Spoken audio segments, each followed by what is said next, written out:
Hey, Roger, welcome to the show. As a way of getting started, tell us about yourself. Ryan, great to meet you. Great to meet you. Big fan. I'm a 30 plus year veteran of the sales profession. Been selling a number of products over my years. I started off working for Shell Oil, then I worked for ADP, and for the last 30 years, I've been working for American Express as a not only a salesperson, but a sales leader as well. So Cool. a lot of that in the business consumer, but most of it in the business to business space. Yeah. And what did you sell when you were at Amex? I was a leader and sold in the merchant services space. So a lot of the household names you know today, where hopefully you're a card member and you can go and use your card there. I probably was there before you and signed up a lot of those folks so that they could accept the card for payment. Okay. And who did you call on? Typically, broad range of people. We like to start high and work back. So the brand name got us in the door quite a bit. So I would tell you, we started in the C-suite, and we generally got a receptive response, and then would work back through the decision making in an organization. But generally, top-down selling worked for us with a mandate from the top that they were interested in exploring the product, and then we would use that mandate to advance the sales process at the lower levels where people did all the work. And so you had change a lot of people's minds. You had. Yeah, I don't think in the 30 years that I sold Amex or close to it, that anyone ever called up and said, we'd like to take the card. I think everybody we had to convince that there was a reason for them to pay more to accept our card. And the product is really strong. The brand name is Teflon. It's hugely successful. So generally people saw a light at the end of the tunnel and eventually came around. And how do you differentiate yourself there? Because you are the most expensive, aren't you, or one of the most expensive? Yeah, differentiation is key. I mean, anytime you're selling a premium product, I think you have to have that differentiation, because people will always argue. They'll say, "Hey, I can get it with this and do it for less. What's the difference?" Yeah. And I think that's part and parcel on knowing the nuts and bolts of your product, whatever it is, to be able to stand toe to toe with somebody and give them the facts that enable them to make a great decision. So you change a lot of minds. You're an influencer. That's huge in the process. Doesn't always happen quickly, but eventually you give them enough information where they can make a rational decision to buy your product. And how did you get evaluated as a salesperson? So we were evaluated like a lot of salespeople based on success. Not a lot of salespeople get evaluated too well on failure, but on success for sure.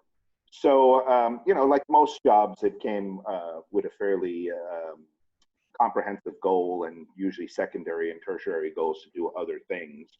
And as long as you were following step and fulfilling those goals, most people were successful. Obviously, we have people who in any sales organization would have people who don't achieve plan, and there are consequences. So, sales, is a high risk, high reward business, and the risk is you may not work there. The reward is you may make lots of money. The risk. Yeah. But I mean, so it was signing up accounts, or was it the billables that went through the flow through the account? Sure. So signing up accounts. If you think about B2B today, B2B is a $20 trillion, piece of real estate that's out there. Companies are buying and spending every day, and they're looking to the most efficient way possible to put that spend through their organization. Card companies believe that putting it on plastic is the most efficient way. There are alternatives such as check and ACH and all sorts of things like that companies look at that you have to compete against. So we were looking at the spend that was going on our card, and the other guys were looking at the spend that was going on their card to be able to have success. And did you come up with the top-down approach, or was that kind of pushed on you, or? Yeah, that's a good question. I would tell you, I spent 17 years as the national sales director, and in that time, I worked on a very definitive list of prospects that didn't accept our our product. You know, and you couldn't really deviate from that list. So you didn't have a lot of choice. You had to be successful with them. So you've got to develop a rational plan to capture your business. And I've always thought this way, and I've always led this way in the sales process. But the shortest distance between 2 points is a straight line. Yeah. And in sales, we often have to take, you know, different avenues around to get a decision. But I find that a top-down approach gives you the quickest mandate within an organization. Because if it's not something that the organization is going to sanction, chances are you're not going to have much luck at the lower rank. So starting above, getting a buy-in from somebody or a response from somebody, it can be as little as that. You can leverage that later on in your process with people below to say, hey, I spoke to your CFO, Tom, today, and Tom says he's interested. He'd like me to talk to you. You know, and generally that person thinks, wow, he talked to our CFO. I better get on this, because if I bump into Tom in the elevator today, I want to have something good to say to him. So a lot of that mindset goes into selling, and the posturing and positioning that, you know, all of us do is very important. And when you contacted the CFO, they're not the most accessible and cooperative people, are they? No. But I will tell you, some of the keys that I found over my career are back to basics. Like today, we've become very comfortable with instant technology and communication and tweeting and Facebook. You know, I'm going to tell you the tried and trusted methods of writing a letter to a CFO or a CEO today. I mean, you think about it. If you go to your mailbox tonight and you open it up and you pull out a letter that's a handwritten envelope, I guarantee you it's the first letter that you open before the rest of the mail. People look at written communication today as outside of the normal channel and are somewhat a little taken back by it. And then be creative in the writing and you up your chances even further. So I would tell you, I wrote a lot of what seems to be an outdated method, but I wrote a lot of letters to CFOs and CEOs and mailed them through snail mail and sent them in the mail, and would get about a 70% hit rate on that form of communication. Wow. And, you know, it used to amaze me, but, you know, I think too, companies, when they see it in written format like that, feel obligated to respond to you or acknowledge the communication. And by the way, when you call up to follow up on the letter and you give a specific, you know, call to action within the document, people remember the document, because normally you don't speak to the CFO when you call up. You speak to his assistant or VP voicemail, assistant, or whatever. You get a chance to reference that document. Yes. And it's useful in the conversation to build rapport. And was it like a veto type letter, or did you have a particular format that you found very effective? You know, I tried everything. I've across the years, I've created my own. I like every good salesperson, I've found others that have created better than me, and I've stolen those ideas. And, you know, I'm not too proud to say that. You know, and I've constantly tried to evolve the process and keep it fresh. Because things change, terminology, technology, everything changes over time, and I think it's important, you know, to stay fresh with that stuff. So, you know, later in last few years, sometimes we would use email to that effect, but change the address line in the email to something that was quirky, you know, to get someone's attention. If you think about your email inbox every day, you get 150 emails and they all say the same: meeting for, message from Tom, whatever it is. But you get something in there that has a different heading on it, people tend to take a look at it too. And it can be quirky. It can be, you know, a little loud, a little brash, a little something that they normally don't see, and it captures their attention. I used to get a terrific response rate on that stuff too. Yeah. And what did you like about sales? You know, listen, sales is, it's funny you should ask that. So most people say when you meet people, you're having a drink and they say to you, what do you do for a living? You say, I'm in sales. The first thing the non-sales people say is, oh, I could never do that. I actually can't imagine doing anything else. You know, it's a personality. You know, people either have the ability to influence, and I don't even call it selling, but it's more the influence to communicate and influence them, then you have the ability to sell. Sell to me has a kind of a connotation to it that most people look at and say, hey, I wouldn't do that as a career. But listen, in life, I have a philosophy. You're either a buyer or a seller. And I'd rather be on the selling side than the buying side. Right. I mean, you're essentially a professional communicator. Absolutely. Absolutely. And what were some of the stages that you went through when you went from being okay at sales to great at sales? Well, great at sales. That's I don't know if that's 100% accurate, but you get better at it over time because you become more repetitive. You repeat the same things over time. You get comfortable with them. But I think when you have a command of the product that you're selling, that is when the game changes.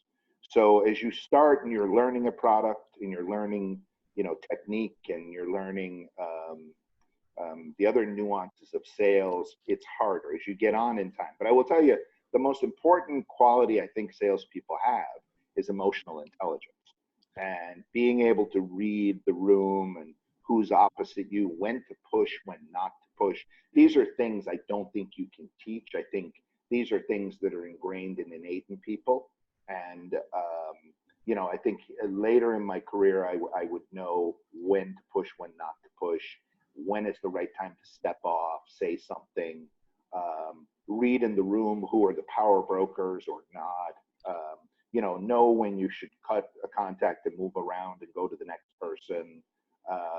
But those are all things that you learn over time. I think you get better at. And how did you learn them other than just the reps? Repetition, failure. We all go through it. You're out there, you get punched in the nose and you come home from a trip and you've got nothing to show for it. And you self-analyze and you say, well, what did I do wrong here? What could I have done better? Next time I go into this tomorrow, what am I going to say and how am I going to handle that? And how am I going to communicate that to the person across the table to say, hey, you know what? I heard this yesterday and I made a mistake with that. I'm not going to make that with you today. Here's what I think. Being present, I guess. That one question, asking yourself, how could I do better? Yeah. Because have you ever had a perfect sales call? No. Not yet. No, those don't exist. There's always, just when you think it's going too perfect, somebody in the corner steps up and says something that you never would have anticipated.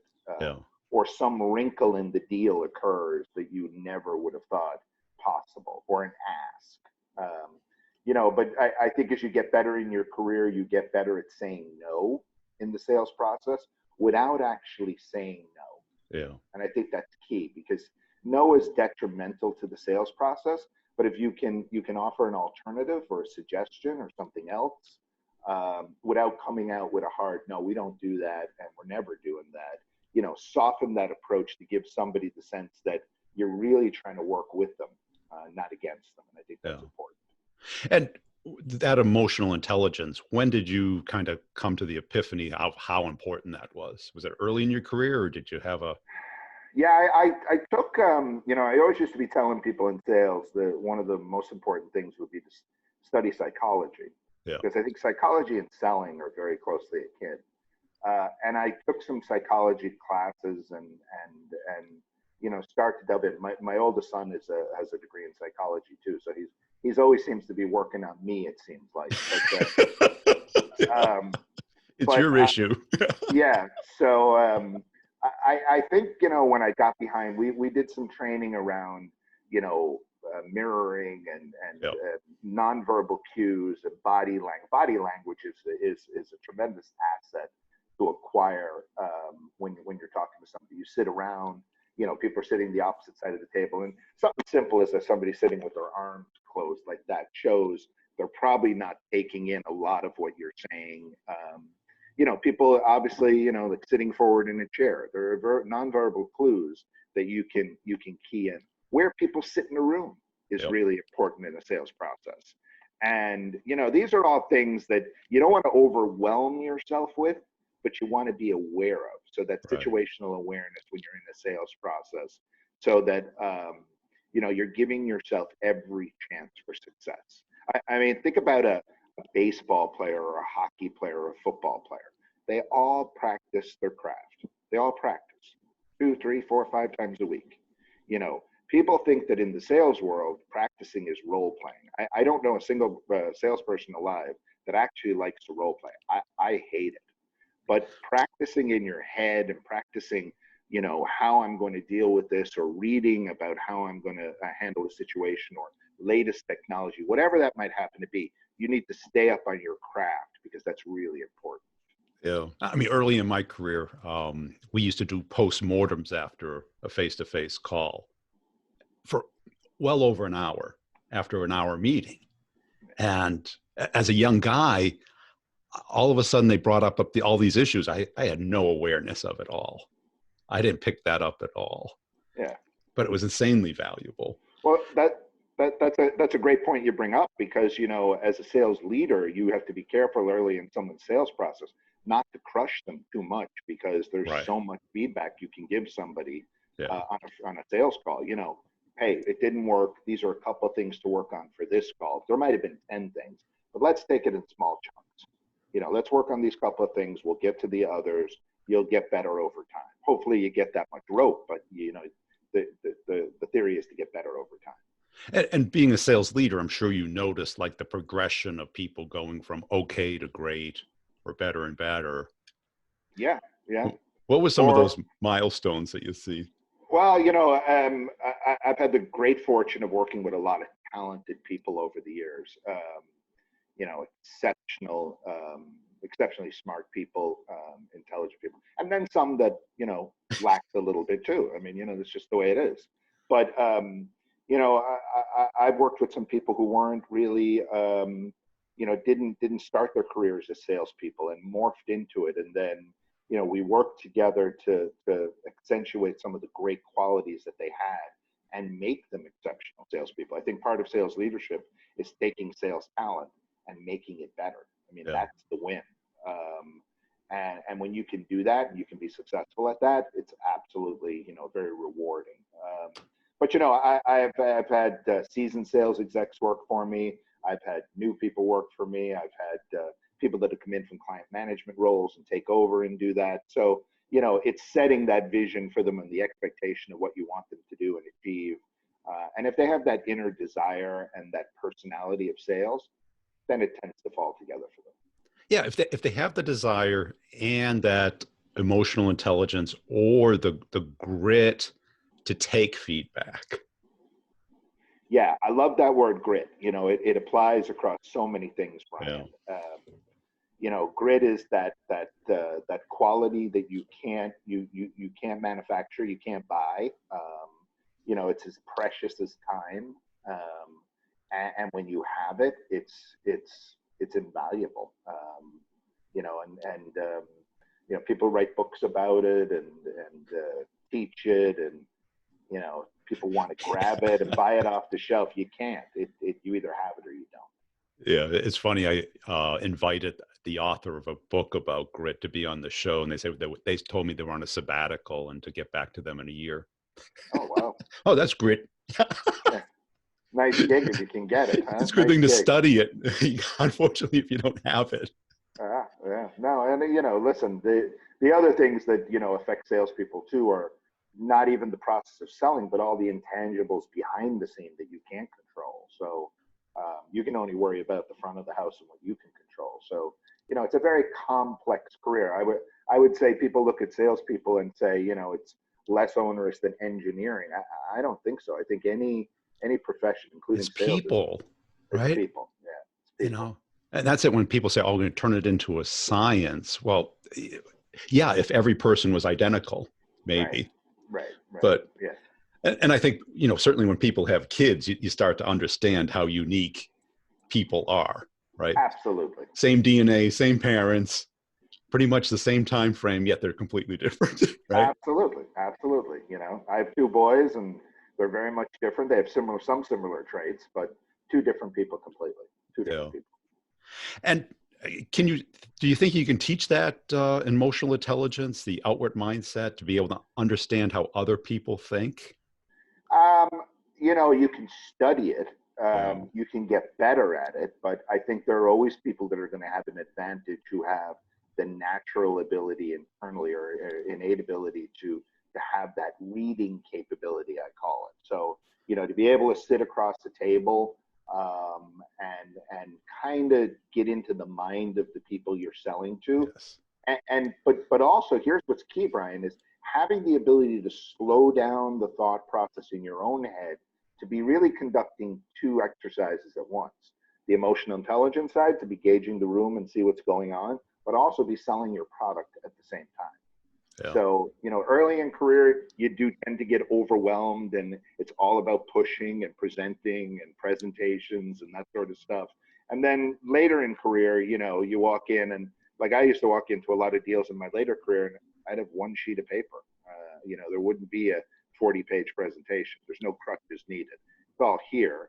And it's what comes out of here, not what's on the paper, which what people buy. Right. Because they want a conversation. They don't want a lecture. Absolutely. Yeah. Yeah. We used to have this. We used to have a saying, "Throw up or show up and throw up." And that's what a lot of reps are conditioned for and prepare for.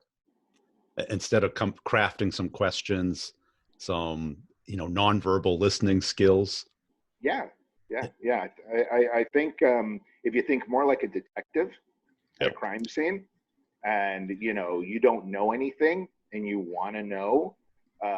There's so many things that come into selling. Like you could be a detective or a reporter for a newspaper or a magazine, and you don't know anything. And you're trying to find the story. So what do you do in that case? You ask a lot of questions.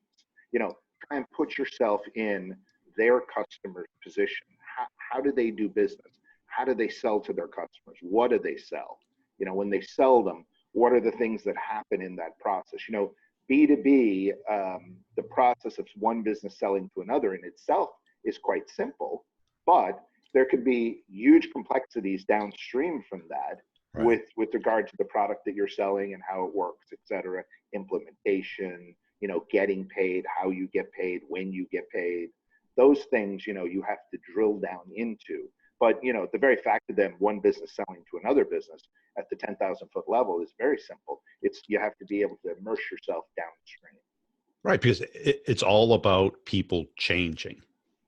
And that's not a natural act. No. And most people, I think, don't like change. I'm not a big change guy myself. Right. I mean, you get up every morning, okay, what's going to be different about my day today? What am I changing about myself? Why do New Year's resolutions not work? Because it's change. Right.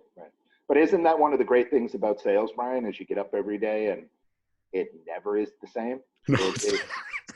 No, I mean, imagine this, and I'll give you this. I used to be a pilot, and I love flying airplanes, but think of how mundane being a pilot is. You probably saw the first part of Tom Cruise's movie. I'm trying to think where he was the drug smuggler and he was a pilot.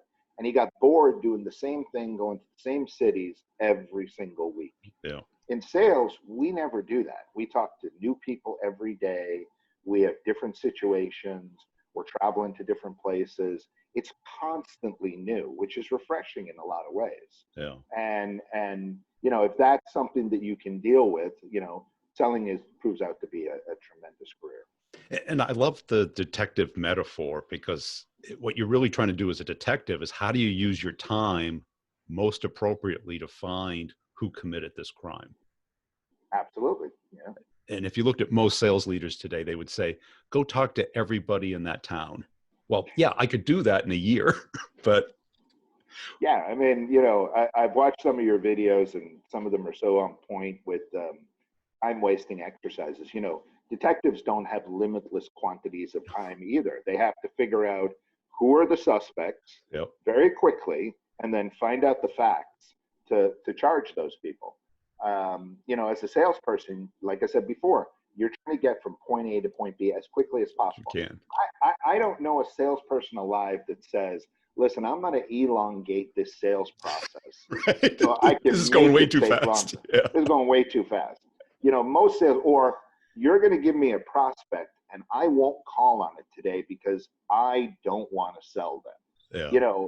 You get a lead, most great salespeople are on that immediately and figuring out and trying to, determine whether there's legs to this opportunity or not. They don't leave them sit on the side. And if they are leaving them sit on the side, then they're not a very good salesperson. So, there are some things that go on internally in organizations that you look at, you scratch your head and go, just trust in the talent. The talent usually will do the right thing. And to be a great detective, you got to think about who has the motive to commit that crime. Absolutely. Emotionally, logically, and that is so much like sales, because you look at your CRM and they all look the same. But you got to ask yourself, not who would I like to close, but who's most likely to close. Absolutely. Because again, you're not sitting around saying, listen, I'm going to go after the most difficult things and waste as much time as possible. You're trying to find the ones that will close as quickly as possible, get them through your pipeline, and then cash out on them. I mean, let's be real. Most people are in sales because they want to make money. Yes. And, there's nothing embarrassing about that. If that's what motivates you, then guess what? You're probably better off in sales than you are in project management. Right. Because there's probably more money in sales. So you're not sitting around there figuring out ways not to close things. Great salespeople are figuring out ways to actually refine the system, find the suspect, solve the case. Yep. What is that need behind there? Who's buying? Why? Asking the right question. Not sitting in a room with 40 people and wondering who the decision maker is. Get in the room with 40 people and ask the question, who is the decision maker? Who will ultimately make this? How do we get to that point? How do you guys buy? How do you guys typically buy? And the more questions you ask, the more answers you will get. Now, sometimes, companies are a little tricky. They'll try and evade you and not much tell you like a detective, right?